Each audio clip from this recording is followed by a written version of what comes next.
Hi everybody! I just got back from gluing down my eyebrows, so... yeah, I have got an audition to film for which I need to have makeup on. So I thought, well, I may as well make a video whilst I'm putting it on. But I wanted to make a video about something that I recently discovered. So I was recently surfing the internet and I came across a streaming service, Passionflix. This service has a very particular offering, and by that I mean that the only thing that they produce are like B-movies that are films based off of really, really bad romance novels. Picture like if 50 Shades of Grey was produced by a budget independent movie studio. The type of studio that might have previously made like, I don't know, Sharknado movies. The movies are not very high quality and they're not very good, but they are kind of horny. So when I heard about it, obviously I was like, sign me the fuck up. That sounds like something I would enjoy. I'm not gonna lie, I love porn with a plot. Like, I want to be invested in these people's lives, you know? I want to know why they doing what they doing, why they fucking like that. Ooh, so this seemed like it would be a perfect match. Needless to say, I was wrong. It is somehow worse than every expectation I had, and those expectations were not high, which in its own way is kind of impressive. So I thought that since I'd already spent, well, technically it was only like $2.47 because I found a coupon, I would make a review. So without further ado, this is The Protector. God, this movie's garbage. So, the movie opens the same way that all good movies open, with an extended PTSD war flashback. I see you now. Straight from our main character and love interest, Jake. What war, you might ask? We don't know. The film is, like everything on Passionflix, based off a romance novel, so, you know. The soldier with PTSD that can only be cured with pussy. This is where we're going. So Jake wakes up from his PTSD dream and goes to get some water and a pill. These pills are, I guess like his PTSD medication. The movie almost tries to make it like a subplot, but never really does. It's never really explored. It's just kind of like, oh, here are your PTSD pills. Great. A broody man needs to have a broody backstory, don't you know? And this is his. But the movie also feels the need to let us know in no uncertain terms that, oh my god, Jake is the worst. I've just realized that I have not shaved. Bareback. And so, essentially shows him kicking a woman out of his apartment who was there from the night before. He basically just says, get out of my house, skank. Oh, I am bleeding. Oh well. And then she slaps him in the face. You bastard. Which seems like a really like out of nowhere progression. Yeah, what he's done isn't very nice, like it's rude, but does it justify assaulting him? Probably not, no. So really what reaction we're supposed to have to this woman is unclear, but she's then gone for the rest of the movie, so we don't ever have to worry about her again. Ho number 6. Thank you for your service. Bye-bye. So Jake leaves his house, and then this is where one of the first things in this movie that I would just like to call complete bullshit on happens. The movie is set in like 2020s London. Well, he picks up a newspaper called The London Chronicle. Now, living in London, I can tell you that this newspaper simply just does not exist. Like, it seemed like the movie really wanted to tell its audience, hey, this is a sexy 007 knockoff and you can tell because it's set in London. but didn't think that having all of the actors put on these really kind of bad, in most cases, English accent, even though the actors are English, I will give them that, but their RP is questionable. Essentially, there are different accents that you have like throughout the UK. The lead actress in this is British. Her name's Emericbj. She used to be in Hollyoaks, which is a famous UK soap opera, but she does not have an RP accent. She's putting one on for this movie and it's bad. Her accent is normally a bit closer to mine. It's a little bit northern. Or this weird fake voice that she's putting on throughout the entire movie is not her real voice. Just saying, because I know who she is. But I guess, you know, the movie thought that showing, you know, London Bridge or showing the Big Ben or, you know, showing all the red buses and having all of your, you know, main actors speak with a British accent wouldn't really portray that this is in England, so they needed to have the London Chronicle. But interestingly, I did do a little bit of research and found out that the London Chronicle was a newspaper between 1757 and 1765. So is the movie trying to tell me that this is taking place between 1767 and 1765? Or is this an alternate universe in which things about modern day London have been changed and this story is set in a different dimensions, alternate London in which the London Chronicle is still running? I don't know. It could just be a shitty newspaper that they made up to make sure everybody knew it was in London. But I like thinking about these things, okay? So we're gonna do that. So Jake receives a briefing pack from an unknown lady person. I guess she's kind of like this universe's version of M or Q, you know, the person who gives the fake 007 their targets and essentially says, okay, this is what you're going to be doing this week. This is who you're going to be, you know, protecting. He's a bodyguard, so essentially giving him like a client pack. And basically it turns out that Jake has been contracted to look after the daughter of a wealthy, busy businessman. Her name is Camille, and the opening of this movie tells us a couple of things about Camille. It tells us that she, in her own right, is a very successful model.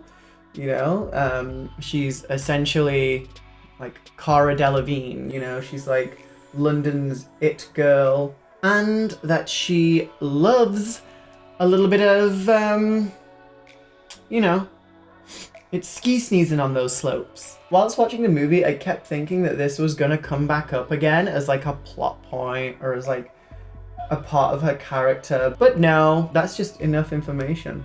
Good for her. So Jake kind of looks at the job and then he immediately just says no. He ain't doing it. Sorry, honey, I'm not doing it. I'm booked and blessed. I've got other jobs. I don't need this one. He says no. He is not taking this job. He doesn't really say why. Instead, he just goes for a drink. I've had a hard week. I need a little rosé. Out of nowhere, he just like breaks the glass that he's holding very dramatically. I'll see you in hell. And then calls back the woman from the agency. Is that his boss? I don't know, like his assistant, his boss, whoever that is. And he's like, oh, I changed my mind, I'll do it. Does he just make these decisions when he's drunk? Is it like me and shopping? Like when I'm drunk, I'll just buy shit that I really don't need. But hey, I'm drunk, so you know, it seems like a good idea at the time. I'm not sure that that's a really good way to make business decisions. So once he's changed his mind, it's time for him to go and meet Camille. So to do this, he goes over to Camille's father's offices because technically he was hired by Camille's father and goes to meet the person he'll be protecting. And it's when Jake is entering Camille's dad's office that another one of those things popped out. Remember me mentioning before that this kind of seems like an alternate universe London where like strange things that would not happen in the real modern day London happen? Yeah, that comes back in full effect because Jake just has a gun. Like for no reason. He just fully has a gun. And I don't know if you're aware, but guns are just fully illegal in the UK. Like you cannot walk around with a gun. Even the police here don't carry guns. But like, I mean, like they do, but the bullets are rubber, so whatever. But this man just fully has a gun. But okay, I guess in this alternate, you know, London Chronicle timeline, guns are also a thing. Moving swiftly on. So Jake and Camille meet each other. And it is very evident on their first meeting that these two actors, A, have absolutely no chemistry, but B, that one is just a lot better than the other. I don't want to shame this man, but he just cannot act. Watching him walk around trying to interact with things and people, it was so fucking funny, honestly. It was one of the highlights of my viewing experience. It is so fucking strange watching him just trying to be a person.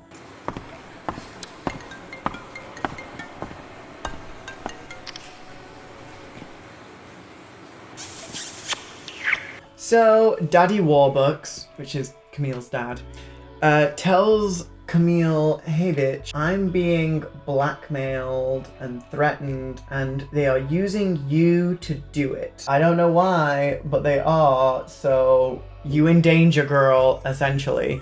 So I've hired Jake here to protect you and he's just gonna do that. You're welcome. And obviously this is a weird fantasy world where nobody acts like a real human. So she is immediately pissed the fuck off, which I'm not gonna lie, if someone came to me and told me that like my life was in danger, but not to worry because they'd, you know, hired a really expensive top of the line bodyguard to protect me, I might be a bit more thankful. But this is crazy world and she's a bitch, so she honestly is just really put out by the entire situation, which if you think about it for more than like 3 seconds, like the writers of this movie probably did, she should be used to having security. Like her dad is a billionaire. Why doesn't she understand how security works? I feel like this is something she probably grew up with. I feel like this is probably something that has happened before. I feel like she should probably be okay with this, or at least understand the concept. I've never had to have security, and even I understand the concept. Bitch, why are you so mad about it? But she's pissed. But her dad tells her to stop being a little bitch about it because, you know, this is really serious and this is for her own good. Kind of like reluctantly agrees, and now he is officially her protector. So Camille stomps away and she's pissed or whatever, but her dad made it perfectly clear that, you know, you really need this for your own protection. So fine, whatever, she'll play along for now. So Camille says, hey, I need to go to brunch with a friend of mine, so I'm gonna go there now. And he's like, okay, cool, you have your car, I have my car. So I'm gonna follow you in my car, but from now on, just FYI, like in the future after today, we're gonna be taking the same car. And she just kind of, I guess, is like, okay, sure, and then gets in her car and goes on her merry way. And it's at this point that the budget of the movie really seems to hold it back from what it was going for. I am of the opinion that it seems like they're trying to do maybe like a chase sequence. I didn't get that on my first viewing of this movie. I thought this was just like a really extended montage transition from one scene to another, because the music wasn't impactful. It wasn't like a chase sequence movie or anything. It was just kind of like ding, ding, ding, ding, ding, ding, ding.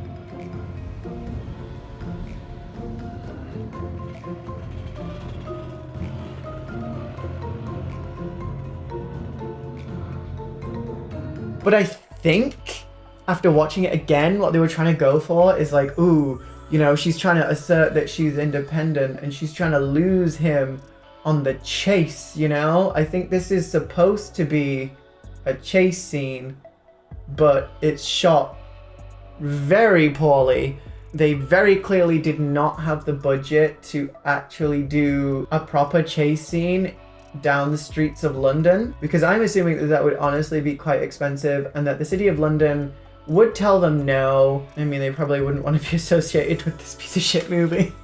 But besides that, the whole sequence doesn't really make any sense, because Camille arrives at her brunch place maybe like I don't know, like 45 seconds before Jake does, which you would think would be fine, but no, like it's apparently some kind of issue for Jake. Plot twist, everything is some kind of issue for Jake.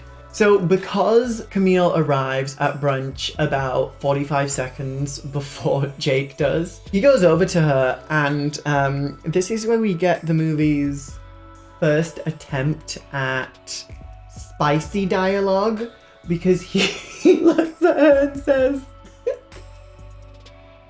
I'll put you over my knee and spank your fucking ass bright red. So that is your employer. And what makes this scene even funnier is that you can tell that the actress was trying so hard not to laugh in this man's face. There is a moment where the camera is like close up on her face and she almost laughed.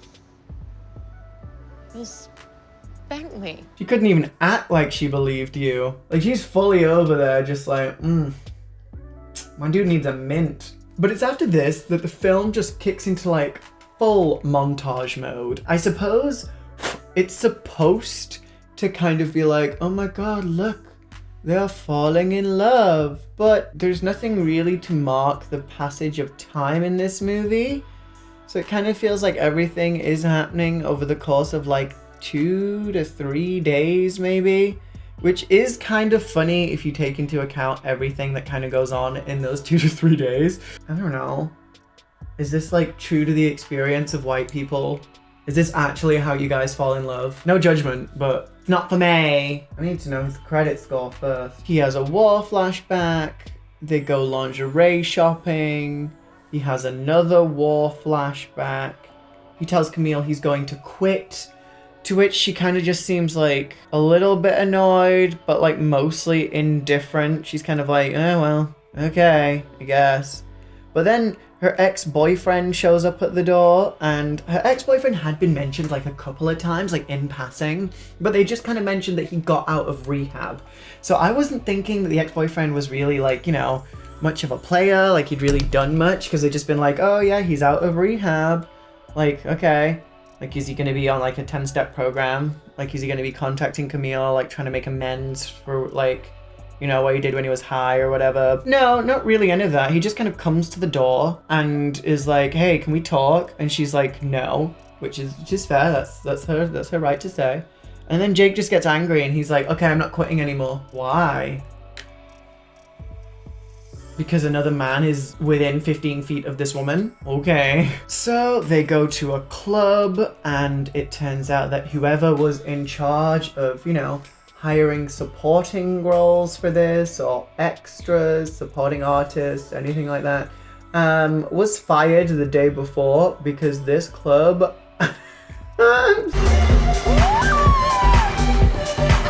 This looks like the most boring ass club I've seen in my entire life. Like, this is what you think London nightlife is like? Okay, this is a lie. But also, it was at this point that I kind of thought, oh, okay, because her and her friend are like acting real kind of, you know, white girl messy. They're flipping their hair around, and there are just some other girls in the background who just seem vaguely annoyed by them. So I was like, oh, this is where the cocaine from the beginning is gonna come in.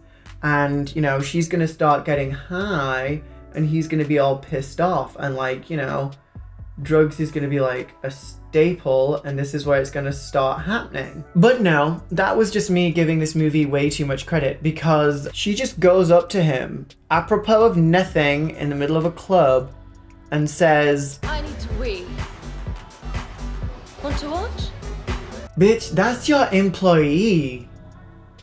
But also, respect for being into the freaky shit. This cute little white girl just came up to him and said, yeah, you want to watch me take a piss? 10 points. 10 points for that one. So she goes to the bathroom to pee, and this next sequence is just incredibly confusing because I guess, like, her ex, who appeared in that one scene and just, you know, left straight afterwards, I guess he was, like, waiting for her in the bathroom or something, because he immediately just like pops out of nowhere and slaps her in the face. It was very jarring. Not where I thought this was going, but continue. So she gets slapped in the face, and then Jake storms in and he's pissed. obviously. And then he just beats the ever-loving shit out of her ex-boyfriend while she just kind of like, I don't know, watches.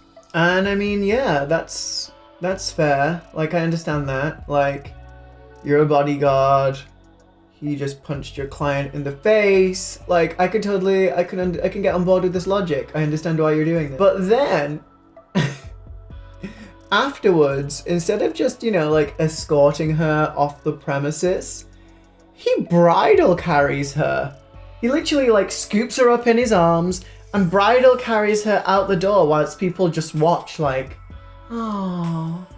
It's very confusing. Like, she was stood up. I'd be like, put me the fuck down, bitch. You don't just come pick me up like that. Rude. No respect. So they get home, and then Camille tells Jake, who, bear in mind, is her bodyguard and whose job it is to protect her, that she didn't tell him that her ex used to beat her because she didn't want him to think that she was pathetic. And I'm just like, what? The central point of you being protected is that someone is after you and you don't know who?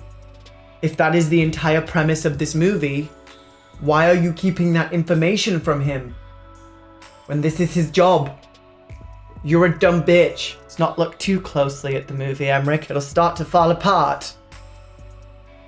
But then she goes ahead and she asks Jake, well then, if you don't think I'm pathetic, like, what do you think of me? And again, at this point, I thought that Jake was gonna tell her that she's just like a bit of a dick and that, you know, she needs to maybe take herself a bit more seriously. She needs to be a bit more concerned about the threat that's out there against her. She needs to stop just like behaving like such a brat because she doesn't like something doesn't mean that it's not like a real danger and that she couldn't get hurt. But yet again, no. Instead, Jake just kind of tells her that she's like wonderful. And I'm just sat here like, bitch, where? Where has she been wonderful? Because throughout this entire movie, honestly, she's just been a bit of a dick. And then he kind of comes at her with this whole like, stop trying to figure me out. I am a broken man. Wah. And then she tries to slap him, which is also weird. Legitimately, she just suffered physical violence from another person. Like, I don't understand why she's doing that to someone else. But like, I guess apparently the movie wants you to think that it's kind of hot when a woman does it. But he says, you know, no, we can't do this. Like, I'm here to protect you. Like, my job is to protect you. Like, I can't be, you know, getting involved with you like this. Which, honestly, is the first time he's made sense this entire movie. But then what does he do? What does he do? What have we learned that one of Jake's only traits is that he will say something and then immediately change his mind. Because as soon as he says, no, I'm not going to do this, I'm here to protect you, he just fucks her. He just says, oh well, I don't really care about that. And then just fucks her. Oh, and by the way, considering this is supposed to be a sexy movie, this sex is vanilla as fuck. Oh my god, like all this build-up for some polite missionary? No.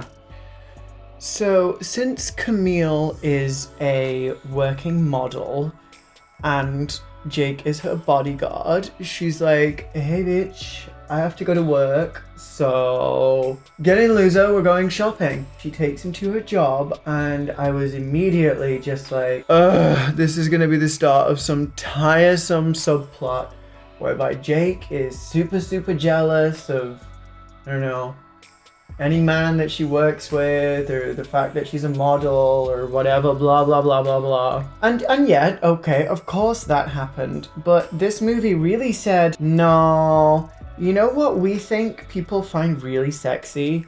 You know what we think women in particular find really sexy? Just some homophobia. Because he looks at the model who Camille's going to be working with, and he just says, The punts and the sparkly knickers.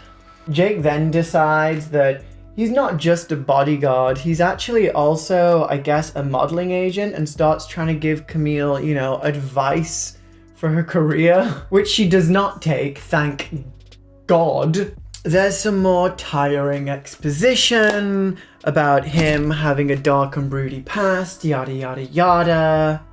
He tells her he has a dark secret, but won't tell her what it is. The X shows back up with like 5 guys. 5 guys as in like 5 actual like human guys, not Five Guys the burger place. And just kind of like menacingly walks towards Jake and Camille for still we don't know why. There's like no reason he's doing this. And then Jake like punches them in the throat because, you know, he's like dangerous and whatever, and he's seen war. And then Camille runs away and goes home, and then is like, I was so afraid when you displayed violence. And he's like, bitch, literally about 2 days ago, he punched the same guy in the neck for you and then bridal style carried you out of a club.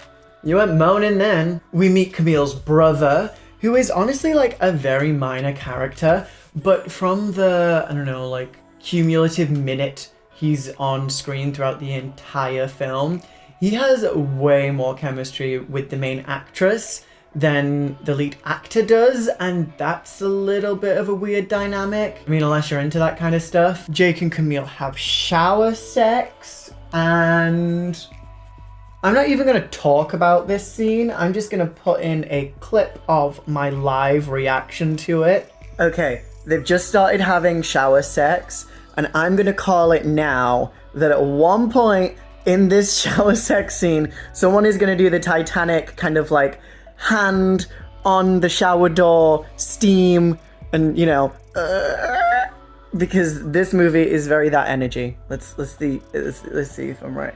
Approximately 10 hours later.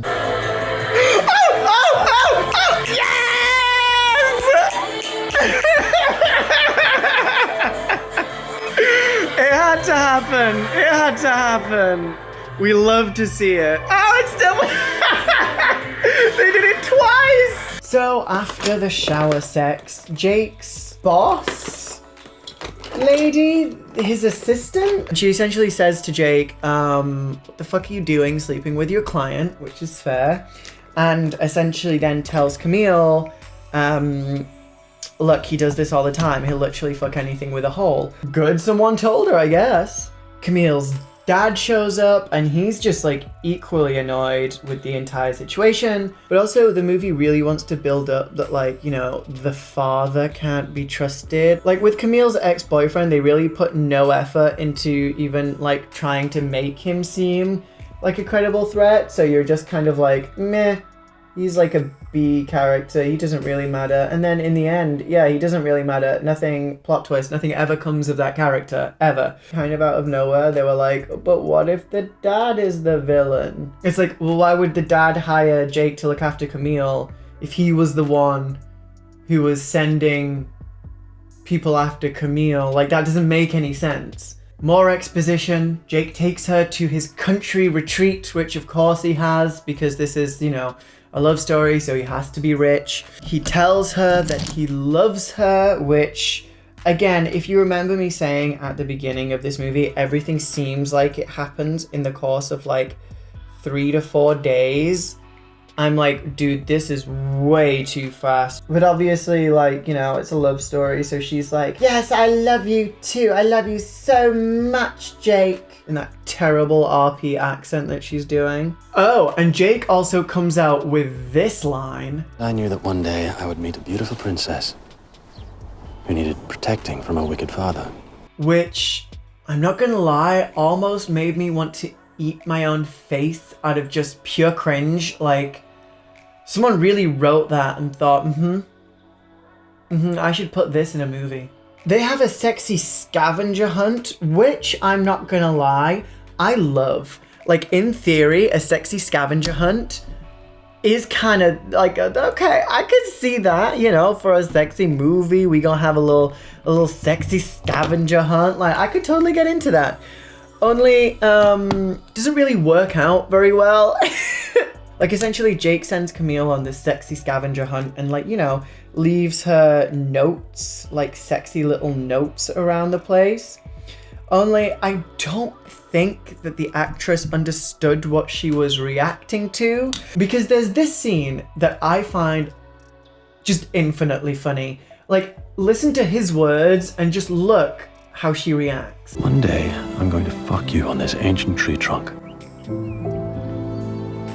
Like, I don't know what was on that paper, but it was definitely not, I'm gonna fuck you against this tree someday. It looked like he just wrote, must pick up apples from store on the back of that piece of paper, and she's just like, oh, yeah. Like, it is the most underwhelming response to someone saying, hey bitch, I'll plow you against this dead tree. Like, come on. Like, we know he's not impressive, but like, at least pretend. And actually, this is another point in the movie where I was thinking, oh, this is like gonna be a trap. Like, she's gonna get to the end of the trail and it's actually gonna be the person, whoever it is, who's trying to kidnap her. She's actually got Jake all tied up. But again, no, it's literally just a scavenger hunt. And at the end of it, they have some more boring vanilla sex. But there is one thing that happens in this sex scene that I really want to point out, because I'm not sure if it was intended to go this way, but like, they have some champagne and, you know, he's like sipping it out of her belly button or whatever. But at one point, it kind of looks like he spits the champagne into her mouth. With you on it every day. Which, if that's what he does, is kind of hot. Maybe he poured it, but like, it kind of reads like he just went and like spat champagne into her mouth. And I'm like, huh, like she did say, do you want to watch me piss? And now she's drinking his spit. So maybe they freak nasty and like the studio just decided, nah, like we shot this and this was a bit much. Like we can't put this out. The audience for this is just middle-aged mums. They're not going to want mouth spitting, but like some of us might. So they go back inside and then again, literally out of nowhere, Jake proposes. Still no idea about the passage of time. Who am I to comment on true love, I guess? She says yes, and then Jake delivers this line. You've taken every manly piece of me and pulverized it. You're talking about that dick. But I still, in all seriousness, at this point, do not know. I have absolutely no idea what he sees in her. Like, she's pretty much just been a bitch throughout the entirety of the movie. Don't get me wrong, he's not great either, but she has a history of, you know, apparently liking messed up guys. So, like, I mean, I kind of guess why she likes him. But why did he like her? She started off by telling him that he's a dick and by being kind of a dick to him. And as far as I'm aware, like, I guess they fucked and now she's just nice. Is that how that works? I'm not sure that that's how that works. So at this point, you're about an hour and 40 minutes into the fucking movie. And you may have noticed, hey, there's really no plot here. Like, you told us Camille was in danger at the beginning of the movie. Has that moved on at all? No. No, it has not. Camille is still in danger. You still don't know from who. Nothing has kind of moved on. It's still literally just that plot line. Still nothing else happening. And this is when the movie decides, hey, aren't we supposed to have a plot? And then some intern goes, oh shit, yeah. Why don't we just stuff it all in the last 20 minutes and pretend this is a movie? And that's exactly what they do. So the last 20 minutes of the movie are absolutely butt wild. And let me tell you, nothing from this point makes sense. Absolutely nothing. After proposing, Jake goes and like looks at his phone and dials a number that's named Abby. Jake kind of looking at his phone and then forlornly tossing it to the side whilst looking at a number called Abby did happen a couple of times through the movie, but it really was not worth mentioning until now. So he gets in the car and goes to see her. We find out at this point that essentially this woman is looking after Jake's daughter, but drama, at the same time, Camille's father rings and is like, hey, Jake's not who you think he is.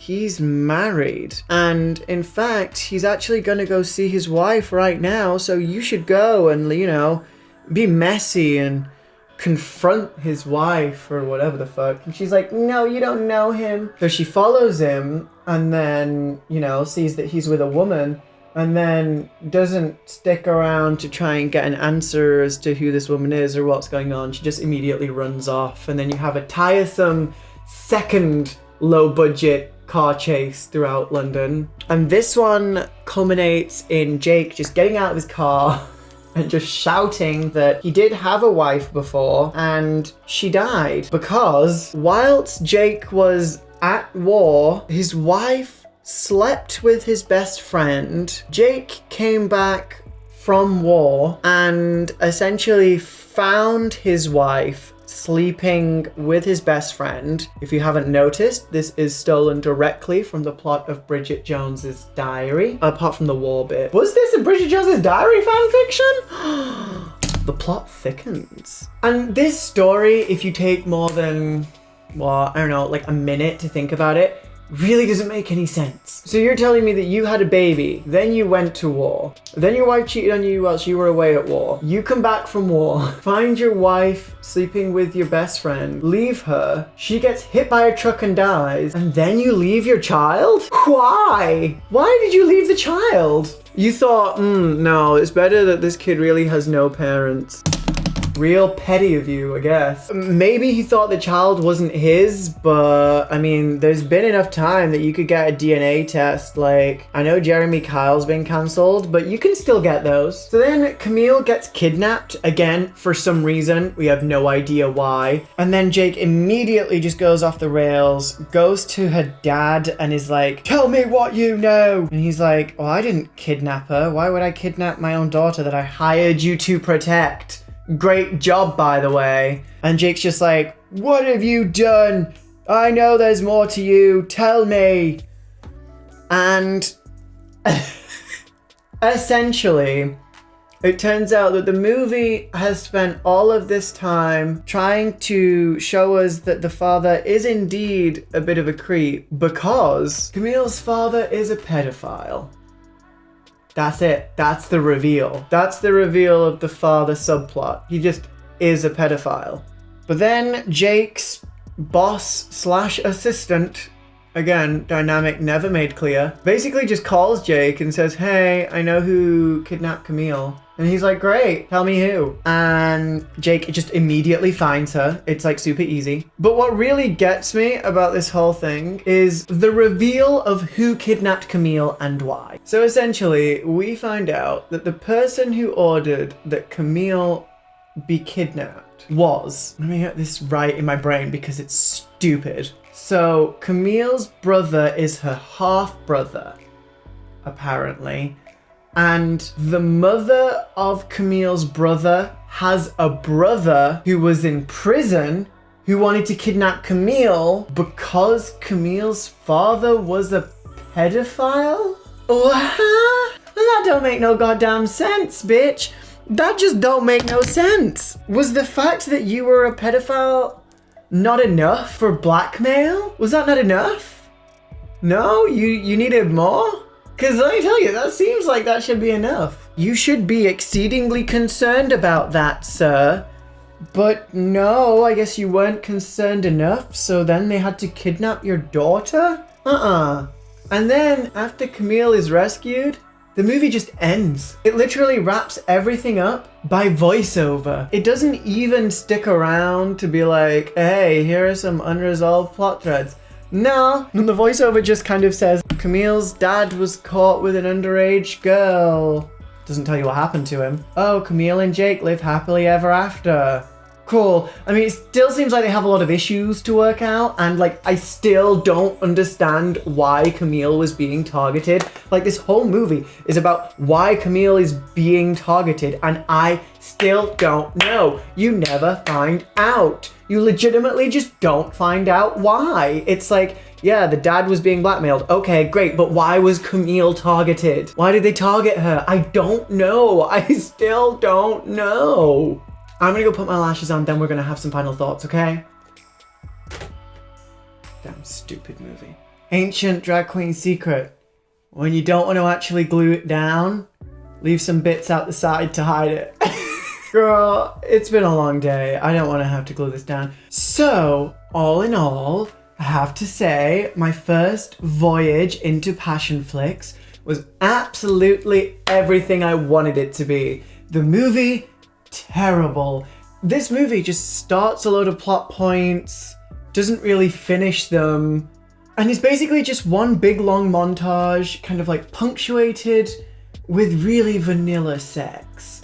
Like, I honestly expected this to be kind of like a softcore masterpiece, and I am kind of disappointed. I still have no idea why anyone was after Camille. I will probably go to my grave wondering that, unless they make a sequel. Please don't make a sequel. And the fact that kind of the main villain, you know, the person who did it at the end, was just some guy. It was like the uncle of the main character's half brother who you never saw on screen. It just really didn't make any sense. The main actress looks fantastic. I will give her that at every point throughout this story. She looks great. Like, the accent is kind of shit, and the acting from the main actor is, oh my god, just so terrible. Just, the worst. But you know what I would like to see to make up for this subtly homophobic movie?